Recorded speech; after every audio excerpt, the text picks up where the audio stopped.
रात के ठीक 12 बज रहे थे। घर में सब सो चुके थे, लेकिन पूजा घर में रखी मां दुर्गा की मूर्ति के सामने एक दीपक अभी भी जल रहा था।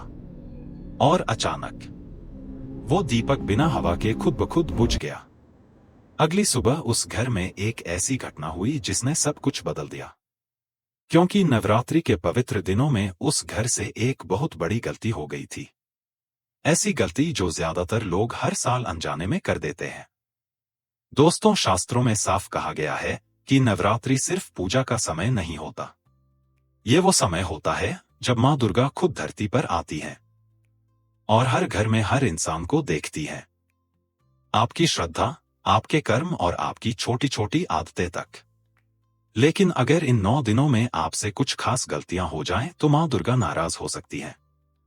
और इसका असर सिर्फ पूजा तक नहीं रहता, बल्कि आपके घर की सुख शांति, पैसों की स्थिति और रिश्तों पर भी पड़ता है। कई लोग कहते हैं, हम तो रोज पूजा करते हैं, फिर भी घर में परेशानी क्यों है? लेकिन सच ये है कि पूजा करने से ज्यादा जरूरी है पूजा के दौरान सही नियमों का पालन करना। और यहीं पर 90% लोग गलती कर जाते हैं। आज मैं आपको बताने वाला हूं नवरात्रि की वो 5 सबसे खतरनाक गलतियां जो अगर आप कर रहे हैं तो आपकी पूजा का पूरा फल खत्म हो सकता है। और सबसे डराने वाली बात यह है कि इनमें से एक गलती तो ऐसी है जो लगभग हर घर में होती है और लोग उसे गलती मानते ही नहीं। तो ध्यान से सुनिएगा, क्योंकि ये सिर्फ जानकारी नहीं है, ये आपके घर की शांति और मां दुर्गा की कृपा से जुड़ा हुआ सच है।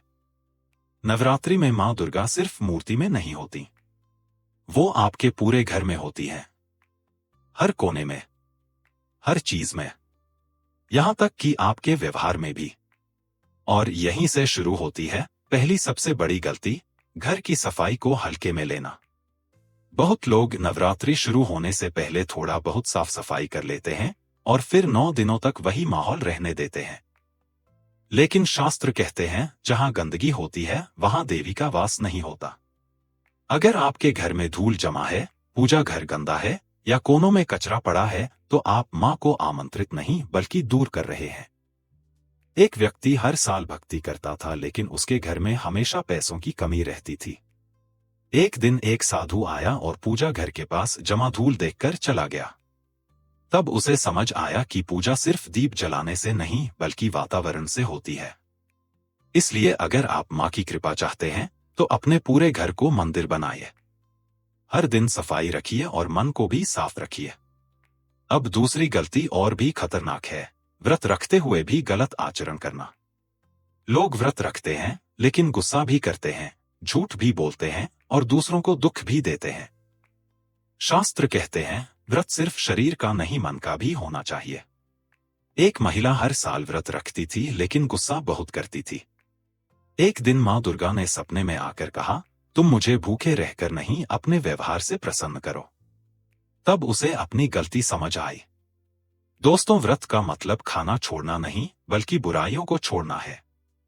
अगर आप गुस्सा करते हैं, बुराई करते हैं या किसी का दिल दुखाते हैं तो आपका व्रत अधूरा है।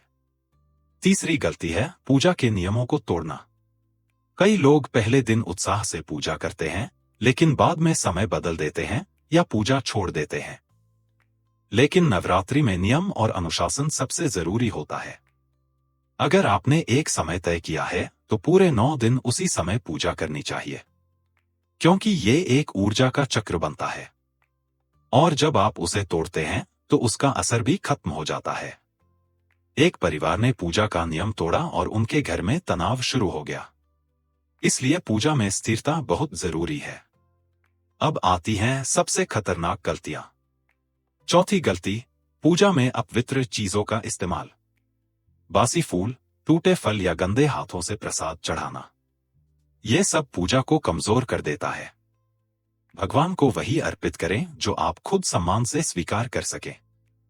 पांचवी गलती, कन्या पूजन को हल्के में लेना। छोटी कन्याओं में मां दुर्गा का रूप माना जाता है, लेकिन लोग इसे सिर्फ रस्म मानकर जल्दी जल्दी पूरा कर देते हैं। अगर इसमें भावना नहीं है तो ये मां का अपमान माना जाता है। दोस्तों, नवरात्रि खुद को बदलने का समय है। अगर आप इन 5 गलतियों से बच गए तो मां दुर्गा की कृपा जरूर मिलेगी। आपका घर सुख, शांति और समृद्धि से भर जाएगा। इस बार नवरात्रि में इन गलतियों को बिल्कुल मत दोहराना। जय माता दी।